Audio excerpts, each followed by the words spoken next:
Coming up on Mountain News this morning, organizations partner up with Governor Andy Beshear to bring awareness to domestic abuse here in the Commonwealth. And a school district in our region celebrates the start of a big measure to help keep its students safe. Dedicated to Eastern and Southern Kentucky, this is WYMT Mountain News this morning.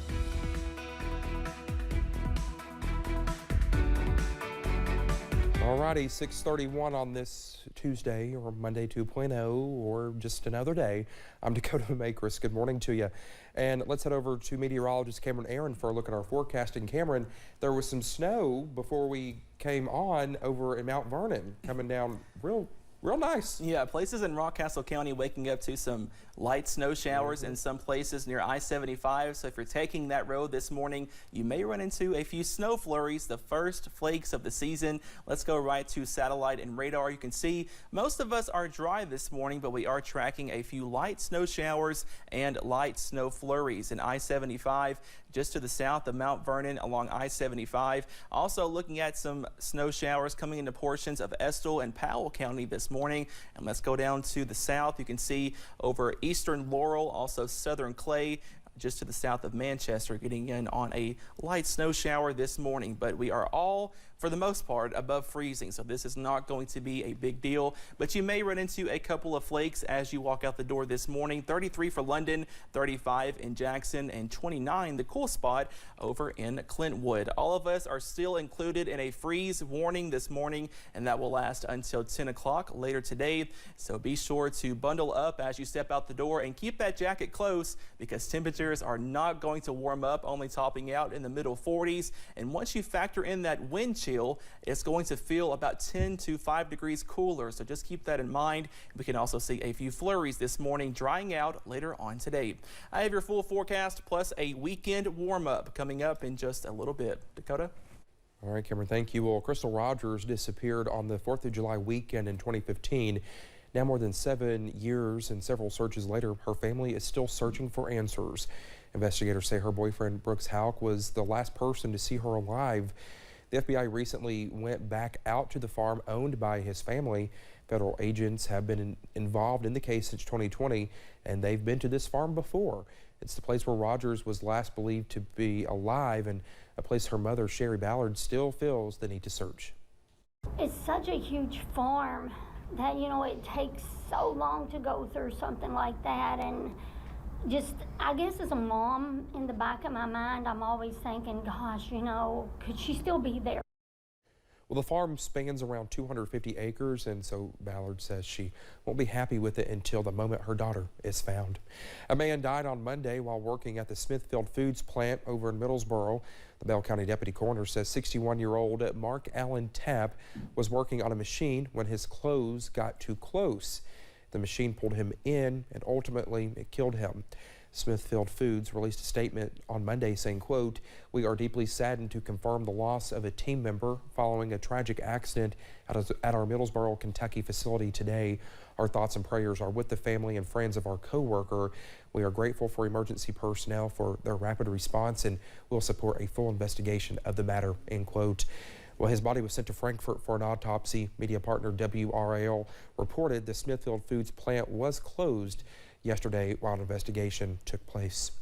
A 911 dispatcher over in Powell County was arrested during the weekend after deputies say she was drunk on the job. Shauna Staton was reportedly heard speaking on the radio Sunday afternoon with what sounded like slurred speech. A deputy was the one who heard her, so he went to the dispatch center to check it out. The deputy said when he got there, Staton had severe slurred speech, had a glazed over look, and smelled of alcohol. Staton reportedly failed a sobriety test and was arrested on charges of alcohol intoxication in a public place and official misconduct. An arrest citation revealed Staton had a blood alcohol level of .193. That is more than 2 times the legal limit. Well, Whitley County School District officials say a 17-year-old student was arrested Monday morning for bringing an unloaded handgun into Whitley County High School. Another student reportedly told a school resource officer and school administration about the gun. School officials posted a statement to Facebook saying, quote, "As parents, this is one of our greatest fears. We need to feel confident that our children can go to school and be protected while they are there. Please discuss this incident with your children and emphasize that it is against the law to bring weapons of any type to school. Also, please emphasize the importance of telling a school staff member if a weapon is suspected of being at school. The district has set up a tip line on its webpage where reports can be made. Well, a former Kentucky Justice Cabinet Secretary is facing a rape charge. A grand jury indicted John Tilley. An arrest citation states that on April 15th of this year, Tilley had sex with a woman without her consent at a hotel in downtown Lexington. Documents revealed the woman was reportedly too drunk to give consent.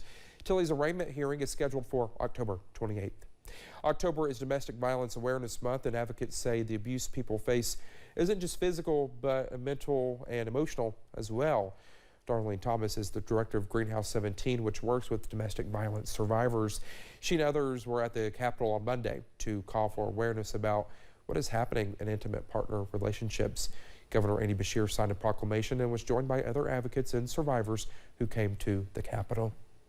Well, I would tell you, if it was as easy as just leaving, we wouldn't need shelters or programs or domestic violence awareness months. These are individuals who invested their time to help us be better and to help other people. The only way we stop these types of crimes is listening to survivors and working with them.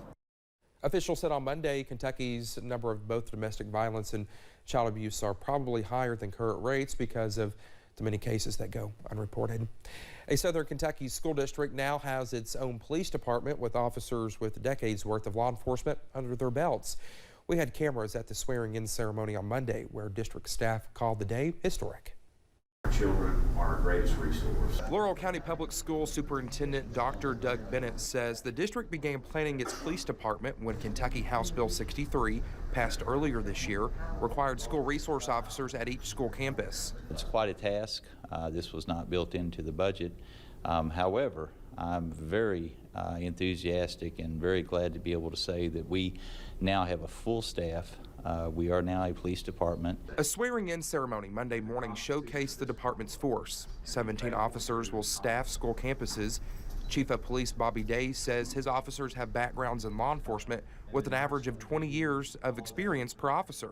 So we're hand-selected, not just to fill a spot, but to fill a void, and that void being security. The Laurel County Schools Police Department has powers just like a normal police department, such as arresting powers. I think that we're one of the only school districts, at least in this region, to have a fully operational, fully staffed, compliant police force. And wanting officers whose students can relate to and trust. Also somebody, if God forbid something did happen, would put themselves in harm's way to save or do what they could to mitigate the impact of something bad happening with our kids, with our staff. Taking an oath to serve and protect. The district's police department is also working closely with the sheriff's office. In August, President Joe Biden announced the details of his student loan forgiveness plan, and now those seeking assistance have the opportunity to begin their application process. Anyone seeking student loan forgiveness can now apply through an online portal. Those with the Biden administration say although people can begin applying, applications will not be processed until the student debt relief site launches at the end of this month. For people like Corinne Little, who had to leave college because of cost, says this opportunity is a game changer. The amount of people that I know that are from this area alone that have had to leave college due to cost, that can finally get back out there and feel like they have more opportunities or just continue what they're doing and not feel as weighed down by the debt.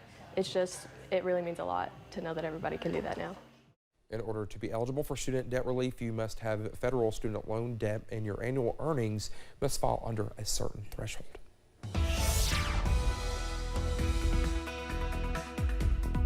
We are tracking more chilly temperatures this morning. Here's a live look over at UVA Wise, looking at a cloudy sky, current temperature below average at 30 degrees. But look at the feels like temperature, 22 degrees. Once you factor in that wind, it feels even cooler out there this morning. Also tracking a few snow flurries across the mountains this morning. Most of us are dry, but we are looking at a few snow showers over Rockcastle County, just to the south of Mount Vernon near I-75. Also, eastern Laurel County into southern Clay and northern Knox counties. Also looking at a light snow shower as well. Not going to be a big deal, but we could see a few flurries as you walk out the door this morning.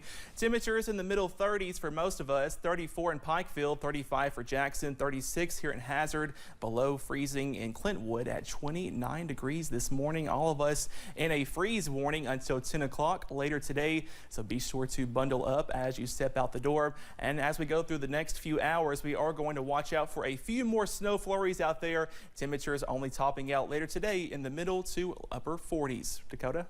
All right, Cameron, thank you so much. It's 6:41, still to come here on Mountain News this morning.